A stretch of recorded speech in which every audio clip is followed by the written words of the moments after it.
کیا آپ جانتے ہیں کہ سال میں 10 دن ایسے بھی ہوتے ہیں جو سال کے 365 دنوں میں سب سے افضل ہوتے ہیں، اور ان 10 دنوں میں کیے گئے نیک اعمال، ان 10 دنوں میں کی گئی چھوٹی سی چھوٹی نیکی سال کے تمام بڑے بڑے کیے گئے اعمالوں سے بہتر اور افضل ہوتی ہے، اور اجر و ثواب میں بھی اس کا اجر سب سے ہائی لیول پر ہوتا ہے۔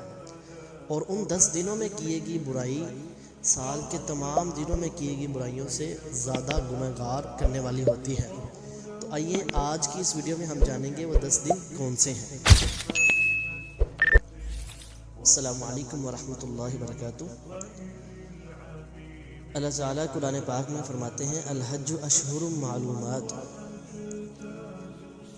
جیسا کہ آپ تمام احباب کے علم میں ہے، آج سے چند دن قبل ذو الحجہ کا چاند نظر آ جائے گا، اور یہ ذو الحجہ حرمت والا مہینہ بھی ہے، اور اس مہینے کے جو پہلے 10 دن ہیں وہ سال بھر کے تمام دنوں سے افضل ہیں۔ ان 10 دنوں میں کیے گئے نیک اعمال جو ہیں وہ سال کے تمام دنوں میں کیے گئے نیک اعمالوں سے بہتر اور اعلیٰ درجے پر فائز ہیں۔ نبی کرم صلی اللہ علیہ وسلم سے ایک صحابی پوچھتے ہیں، اللہ کے نبی، اگر انسان عام دنوں میں جہاد کرے اور اس دنوں میں ان 10 دنوں میں کوئی بندہ نیکی کرے تو کیا وہ جہاد سے بھی افضل ہوگی؟ تو نبی کرم صلی اللہ علیہ وسلم نے کہا جی، وہ جہاد سے بھی افضل ان دنوں میں نیکی کرنا ہے۔ تو یہ جو 10 دن ہے ذو الحجہ کے پہلے 10 دن، یہ بہت ہی امپورٹنٹ ہے۔ اس کے اندر ہمیں زیادہ سے زیادہ تکبیرات کا قائم کرنی چاہیے، سبحان اللہ والحمد للہ ولا الہ الا اللہ اللہ اکبر، ٹھیک ہے۔ اور اس کے علاوہ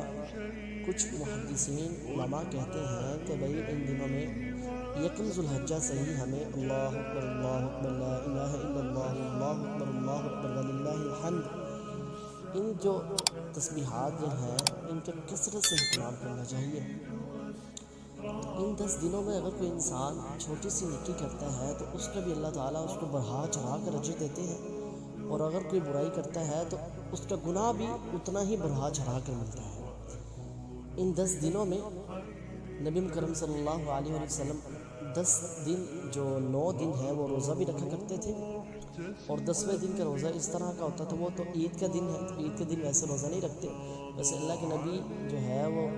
نماز پڑھنے جانے سے پہلے کچھ نہیں تھے کھاتے، اور آ کر قربانی کا گوشت جو ہے وہ کھا کر افطار کرتے تھے۔ تو یہ ایک قسم کا اس طرح سے روزہ رکھتے تھے۔ تو ہمیں بھی چاہیے کہ ان 10 دنوں میں زیادہ سے زیادہ نیک اعمال کریں، زیادہ سے زیادہ نیک اعمال کریں، تاکہ یہ جو 10 دن ہیں ان کی جو فضیلت ہے سال کے تمام دنوں سے زیادہ ہے، تو ہم اس کی فضیلت کو حاصل کر سکیں۔ یہ سبحان اللہ والحمد للہ، یہ تکبیرات تمہیدات، یہ اس طرح کی ہے کہ انسان اپنا کام بھی کر رہا ہے، کام کرتے وقت انسان یہ تکبیرات بھی پڑھ سکتا ہے۔ اور 9 ذو الحجہ کے روزے کے متعلق آتا ہے کہ جو شخص 9 ذو الحجہ کا روزہ رکھتا ہے، اللہ تعالیٰ اس کے 1 سال پہلے کے اور 1 سال پچھلے جو اس نے ماضی گزار چکا ہے اس کے گناہ معاف کر دیتے ہیں۔ تو ایک روزے سے ہی 2 سالوں کے گناہ معاف ہو رہے ہیں۔ تو ہمیں چاہیے کہ 9 ذو الحجہ کا کم از کم 9 ذو الحجہ کا تو روزہ رکھیں نا۔ ایک چھوٹا سا عمل آپ کو بتاتا ہوں۔ اب بعض لوگوں کے دل میں یہ خواہش ہوتی ہے کہ ہم بھی حج عمرہ کرنے جائیں، مگر ان کی استطاعت نہیں ہوتی، تو ان کے لیے ایک چھوٹا سا عمل ہے، اگر وہ کرے تو وہ بھی حج عمرے کے اجر کو پا سکتے ہیں، اور وہ بھی 9 ذو الحجہ والے دن، جو دن نبی کرم صلی اللہ علیہ وسلم نے کہا کہ یہ قبولیت کا دن ہوتا ہے، اس دن انسان جو دعا کرے، حاجی عرفات میں جاتے ہیں دعا کرتے ہیں تو قبول ہوتی ہے، تو اس دن انسان جو دعا کرے اللہ تعالیٰ اس کو قبول کرتے ہیں، یہ قبولیت کا بھی دن ہوتا ہے۔ تو جو انسان چاہتا ہے نا کہ میں بھی جو ہے حج مبرور، ان کی حج قبول، جو حج قبول ہوا ہو اور جو عمرہ قبول ہوا ہو، اس کے اجر و ثواب کو پا لوں، تو چھوٹا سا عمل آپ کریں گے تو اس کے اجر و ثواب کو بھی آپ پا لیں گے۔ اب بہت سے لوگ دیکھے جاتے ہیں نا حج کرنے، عمرہ کرنے، تو اب اللہ عالم کسی کو قبول ہوا ہے یا کسی کو قبول نہیں ہوا، ٹھیک ہے، اتنے پیسے لگا کر جا رہے ہیں، وقت لگا رہے ہیں، مگر آپ کو ایک چھوٹا سا عمل بتاتا ہوں، وہ کرنے سے آپ کو بھی حج اور عمرے کا ثواب ملے گا۔ نبی کریم صلی اللہ علیہ وسلم نے فرمایا نا، انسان فجر کی نماز پڑھتا ہے جماعت کے ساتھ اور اسی جگہ پر بیٹھا رہتا ہے، بیٹھ کر اللہ تعالیٰ کی تسبیح بیان کرتا ہے، صبح شام جو صبح کے اذکار ہیں وہ کرتا ہے، یہاں تک کہ سورج طلوع ہو جاتا ہے، اور سورج طلوع ہونے کے بعد جو اشراق کا وقت ہوتا ہے، اشراق کے وقت میں جو انسان 2 نفل پڑھتا ہے تو اللہ تعالیٰ اس کو حج مبرور اور عمرہ مبرور، جو عمرہ قبول ہوا اللہ تعالیٰ کی بارگاہ میں اور جو حج قبول ہوا ہو اللہ تعالیٰ کی بارگاہ میں، اللہ تعالیٰ اس انسان کو اس عمرے اور اس حج کا ثواب دیتے ہیں۔ تو چلیں، آپ پورے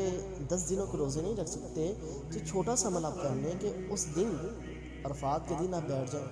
فجر کے بعد جو مائیں بہنیں گھر میں نماز پڑھتی ہیں وہ گھر میں بیٹھ جائیں، فجر کے بعد اذکار وغیرہ کریں، سورج طلوع ہونے کے بعد 2 رکعات پڑھیں تو انہیں بھی حج اور عمرے کا ثواب ملے گا۔ جو بھائی مسجد میں نماز ادا کرنے جاتے ہیں فرض نماز جماعت کے ساتھ، تو وہ ادھر ہی بیٹھے رہیں اور سورج طلوع ہونے کے بعد 2 رکعات پڑھیں، اللہ تعالیٰ انہیں حج اور عمرے کا ثواب دے گا۔ تو یہ بہترین طریقہ ہے عرفات کے دن حج اور عمرے کے ثواب کو پانے کا۔ تو ویسے ہمیں روزہ بھی رکھنا چاہیے، اور ان تمام دنوں میں کوشش کرنی چاہیے روزہ رکھنے کی۔ اگر نہیں رکھ سکتے تو تسبیحات تو بیان کرنی چاہیے، اور 9 ذو الحجہ کا روزہ رکھنا چاہیے۔ اس کے علاوہ برائیوں سے بچنا چاہیے اور زیادہ سے زیادہ نیک اعمال کرنے چاہیے۔ اور یہ حرمت والے مہینہ بھی ہے،